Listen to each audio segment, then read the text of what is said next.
Hello tout le monde, bienvenue sur ma chaîne, bienvenue dans un nouvel épisode de Podcast Tricot. Aujourd'hui, dans cet épisode, je vais vous présenter plusieurs modèles à tricoter plusieurs fois. Si vous êtes prêts, installez-vous confortablement avec votre boisson chaude, votre tricot sous votre plaid et c'est parti pour ce nouvel épisode. On y va!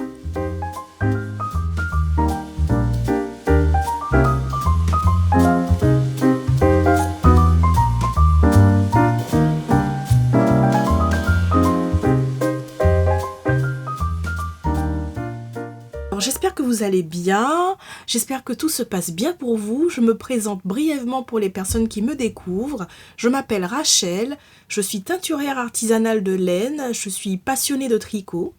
Je suis aussi la créatrice de la marque La Roseraie Yarn, de la laine de qualité teinte à la main avec amour. Restez bien jusqu'à la fin de cette vidéo parce que j'ai une méga surprise pour vous.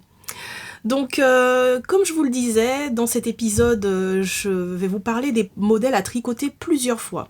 Donc, ce n'est que mon avis, ce sont des modèles que j'ai tricotés et que je peux vous dire que je tricoterai volontiers à plusieurs reprises, autant parce qu'ils sont rapides à tricoter, qu'ils sont simples et qu'on peut décliner dans différentes versions.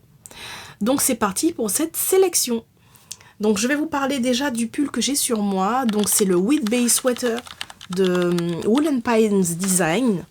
Donc un pull très très simple, vous l'avez peut-être déjà vu sur ma chaîne parce que j'en ai déjà parlé.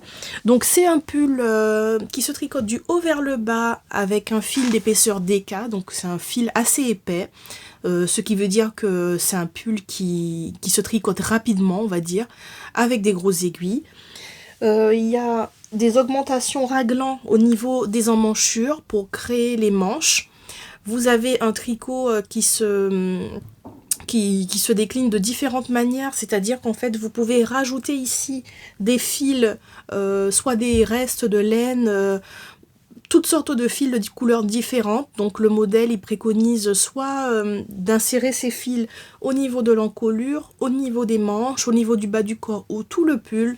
Donc c'est un pull en fait que vous pouvez faire plusieurs fois et avoir différentes versions. Vous pouvez également utiliser des restes de laine. Enfin les versions elles sont vraiment infinies. Vous pouvez voir d'ailleurs sur le site de Ravelry les différentes versions des personnes qui l'ont tricoté. Moi j'adore ce pull, il est vraiment très saillant, c'est-à-dire qu'il n'est pas trop près du corps et il n'est pas non plus... Enfin il est bien quoi, il est juste bien et voilà, on peut le faire plutôt court, plutôt long, moi je trouve qu'il est parfait en fait. La laine c'est de la laine 100% mérinos bio que j'utilise. Et ce coloris n'est plus disponible, mais vous pouvez trouver d'autres coloris sur mon site. Bien sûr, tous les modèles dont je vous parle aujourd'hui, vous pouvez les retrouver en barre de description. Voilà, c'est le premier modèle que moi je retricoterai volontiers avec des restes de laine. Peut-être que je ferai une version noire ou bleu marine avec des fils plutôt... Je dirais, comment dire, des fils plutôt lumineux, plutôt clairs, jaunes. Enfin, on peut tout faire et c'est vraiment génial. Donc voilà pour le Wheat Bay Sweater de Wool & Pines Design. Le deuxième modèle que je vais vous présenter, il s'agit du Oslo Hat de Petite Knit. Donc, il s'agit d'un modèle que j'ai tricoté il y a de nombreuses années. Tous les ans, je ressors mon bonnet. Je vais le mettre. Donc il cache bien les oreilles, il est doublé au niveau des oreilles comme ça, il est vraiment sympa et il y a un petit détail que j'aime beaucoup, c'est la sorte de petite croix pour refermer le bonnet. Les diminutions en fait, on fait un petit motif, je vous montre. Il est super sympa ce bonnet, moi je l'adore. Je l'ai tricoté donc il y a plusieurs années, comme je l'ai dit, avec des laines de Malabrigo Yarn. En fingering doublé, donc ce qui fait quelque chose de... Enfin, ça donne un rendu très très moelleux, très doux, très chaud. C'est vraiment un modèle à tricoter rapidement, sans difficulté si vous savez faire les diminutions. Il est vraiment agréable. Je crois qu'il est en français, il faut vérifier, mais la plupart des modèles de Petite Knit, ils sont traduits en français. Donc voilà, moi je l'adore. C'est vraiment... le bonnet passe partout, quoi. Donc je le tricoterai plusieurs fois parce qu'il est rapide à faire, parce qu'il est simple, parce qu'il est agréable à tricoter et surtout très agréable à porter. Donc voilà pour le Oslo Hat de Petite Knit. Prochain modèle que je vais vous présenter, donc il s'agit de la Cumulus Blues de Petite Knit.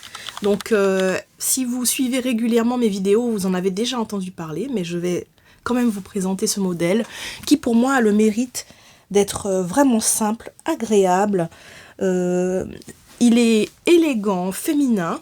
Donc vous voyez avec l'encolure en V, avec l'i-cord au niveau des extrémités. Vraiment j'aime beaucoup ce modèle. C'est vraiment un modèle avec 2 fils de mohair tenus ensemble. Vous pouvez le garder à la maison et vous n'aurez pas trop chaud, vous n'aurez pas trop froid. Il est vraiment impeccable pour la mi-saison. C'est un pull vraiment, vraiment passe-partout, quoi. Vous savez pas quoi mettre, vous mettez ça, en plus avec une touche de couleur. Ça donne un peu de peps, de bonne humeur et puis ça, voilà, ça égaye votre journée. La Cumulus Blues, donc comme je l'ai déjà dit, mais je le redis, peut-être bien regarder les dimensions, parce qu'en fait ce modèle il taille très très large. Donc si vous faites une taille par exemple M, vous pouvez largement prendre la taille S. Et aussi le mohair a tendance à se détendre au niveau des manches, donc ne pas aller trop enfin, c'est pas la peine de faire des manches trop longues, parce que finalement vous vous retrouvez avec des manches comme les miennes que je suis obligée de retrousser. Mais bon, c'est pas très grave. En tout cas, c'est vraiment un modèle sympa, léger, chaud, agréable, et que je tricoterai dans différentes couleurs en fait, parce que voilà, on n'a jamais assez de couleurs dans sa garde-robe pour se donner la pêche. Alors, le prochain modèle que je vais vous présenter, c'est la capuche Holly de Atelier Emily. Donc c'est une capuche qui est arrondie sur le dessus, vous voyez, arrondie, chaude, très agréable à tricoter, très agréable à porter, qu'on peut garder comme ça.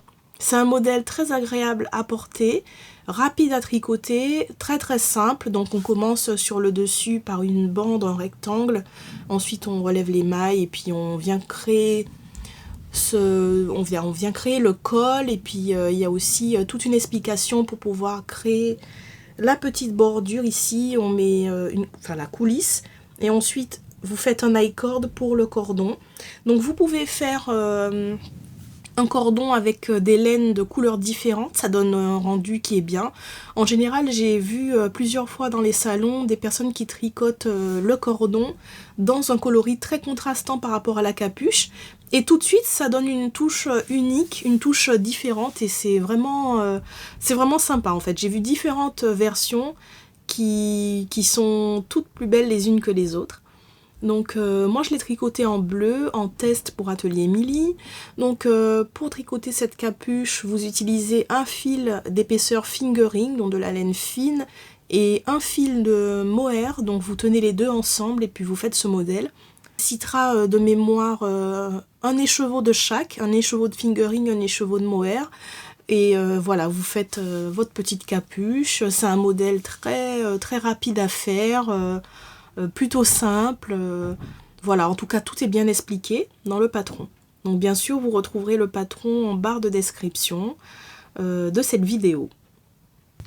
Alors, le prochain modèle que je vais vous présenter, donc c'est mon modèle préféré que j'aime d'amour. C'est mon pull préféré. Donc c'est le Wool and Honey de Andrea Mori. Donc voilà, c'est mon pull fétiche d'amour que j'aime.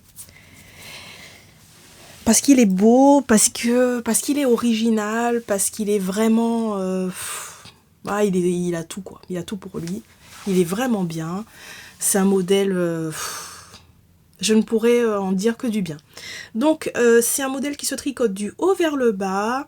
Vous faites ces petites alvéoles ici au niveau de l'encolure pour créer un peu de relief. Sinon le pull il est en point mousse tout du long. Point mousse, point mousse, point mousse. Et donc voilà, ça peut être un peu rébarbatif à un certain moment. Mais moi dans mes souvenirs je l'ai tricoté avec plaisir, parce que c'est vraiment une pièce où on se dit à la fin waouh, il est vraiment beau, il est vraiment génial. Donc je le tricoterai plusieurs fois parce qu'on n'en a jamais assez. Moi, il me manque une version jaune.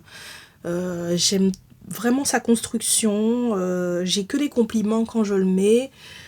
Après, il est un peu long à tricoter, même si, quand on a envie vraiment de faire quelque chose, c'est long, mais on le fait quand même. Voilà, donc au niveau des côtes, vous avez des côtes assez longues. Et puis, voilà, le point mousse. Moi, je l'ai tricoté avec de la laine de la droguerie. C'est de l'alpaga, 100% alpaga. Donc, on a un peu les fibres qui apparaissent, vous voyez. Moi, on m'a demandé, est-ce que parfois on peut s'accrocher avec les alvéoles, là. Comme vous voyez, c'est par-dessus le tricot. Et non, moi, ça m'est jamais arrivé. Je l'ai jamais abîmé. Pas que je sois précautionneuse plus qu'une autre. Hein, non, je suis vraiment maladroite. Hein. Voilà, je peux me prendre la main dans des trucs avec des clés. Et non, vraiment, il tient en place. C'est vraiment bien pensé. Et puis, il est beau, il est doux, il est chaud, et en même temps léger. Vous voyez, l'épaisseur, elle est pas... Avec un fil de fingering, l'épaisseur, elle est pas non plus très... Voilà, c'est pas très épais, ni étouffant. Donc, à porter en dessous d'un manteau, c'est très bien. Ça passe très bien. Donc, voilà... de mémoire, j'ai fait quand même des diminutions au niveau du corps parce que son modèle, le modèle d'Andrea Mori, il est très large. Et puis ça peut vite faire une sorte de poche dans le dos. Enfin, voilà, moi je trouvais pas ça agréable. Donc au niveau ici du corps, de la taille, j'ai fait quelques diminutions. Donc il est un peu plus près du corps. Mais depuis j'ai pris du poids. Donc bon, est-ce que c'était nécessaire? On ne sait pas. Mais en tout cas, il me va toujours. Enfin, moi je l'aime toujours comme ça. Donc voilà, le modèle que moi je retricoterai qui vaut le coup d'être tricoté plusieurs fois. Voilà pour ma petite sélection. Donc, la surprise dont je voulais vous parler. Donc, je participe au salon Création et Savoir-faire, donc à la fin du mois. Le salon a lieu à la Porte de Versailles du 25 au 30 novembre, donc à Paris. Et pour cet événement, j'offre 6 invitations pour venir au salon. Donc 6 invitations, 6 entrées pour venir au salon. Alors, comment participer à ce concours? Donc c'est très simple. J'organise ce concours ici sur YouTube pour les personnes qui me regardent sur YouTube et qui seraient intéressées, qui seraient de la région parisienne ou qui auraient envie de venir participer à ce salon, de venir visiter ce salon plutôt. Donc il suffit de commenter cette vidéo. Donc vous dites je veux participer au concours, vous me mettez un petit commentaire. Je veux participer au concours et donc mercredi prochain je vais organiser le tirage au sort et donc il y aura 6 invitations qui seront offertes aux personnes qui me regardent. Donc vous savez, ce salon il est vraiment immense, c'est un peu le Disneyland des tricoteuses, des couturières, des personnes qui aiment les loisirs créatifs. Donc si ça vous intéresse vraiment d'y aller, n'hésitez pas à participer. Donc vous commentez, un like sur la vidéo et vous commentez la vidéo en disant je participe au concours, j'aimerais venir, pas de choses plus particulières que ça, et je tirerai au sort. Donc pour maximiser vos chances de réussir à gagner vos invitations, j'organise un concours également sur Instagram, donc j'offre aussi 6 places sur Instagram. Donc si vous voulez avoir plus de chances de gagner votre entrée, donc vous allez sur Instagram et vous verrez sous ma publication, j'ai tout expliqué pour pouvoir participer au concours. Donc j'espère que vous êtes contents, j'espère que vous avez envie de découvrir ce salon. Moi j'y participe en tant qu'exposante pour la première fois, mais je le visite depuis plusieurs années maintenant et voilà, ça a toujours été quelque chose d'assez incroyable où je sors avec des étoiles dans les yeux, de l'inspiration. Il y a vraiment beaucoup de belles choses. Donc si vous voulez y venir, j'ai envie de dire, prenez votre journée. Parce qu'il faut vraiment, pour tout voir, je dirais, aller une après-midi, quoi. Pour tout voir, vraiment prendre le temps de s'arrêter, faire des pauses, tout ça. Donc moi j'adore personnellement et je sais que ce sera un événement super sympa. Donc j'ai voulu organiser aussi un concours sur YouTube parce que parfois les personnes qui me regardent sur YouTube ne sont pas sur les réseaux sociaux et inversement. Donc voilà, plus on est de fous, plus on tricote. C'est ma façon de voir les choses. J'espère que cet épisode vous aura plu. J'espère que tout se passe bien pour vous, que vous avez bien tricoté et je vous remercie d'avoir regardé ma vidéo jusqu'à la fin. Si ce n'est pas encore fait, bien sûr, abonnez-vous parce qu'il y a beaucoup de personnes qui ne s'abonnent pas, qui regardent les vidéos comme ça. Donc ça m'aide, ça aide à faire connaître ma chaîne. N'hésitez pas à booster la vidéo aussi, c'est au niveau des commentaires, j'aime. Vous pouvez aussi booster cette vidéo, c'est une manière d'aider ma chaîne à être un peu plus connue. Donc si vous aimez mon contenu, n'hésitez pas. Je vous remercie et je vous dis à très bientôt. Bon tricot, prenez soin de vous. Bye bye.